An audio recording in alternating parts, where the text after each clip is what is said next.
Fjárlagafrumvarp næsta árs markar tímamót vegna þeirra pólitísku velferðaráherslna sem þar munu birtast.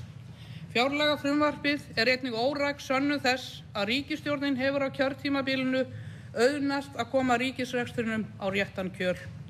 Hallinn á fjárlögum 2008 var 14% af landsframleiðslu en verður á næsta ári vel innan við 1%.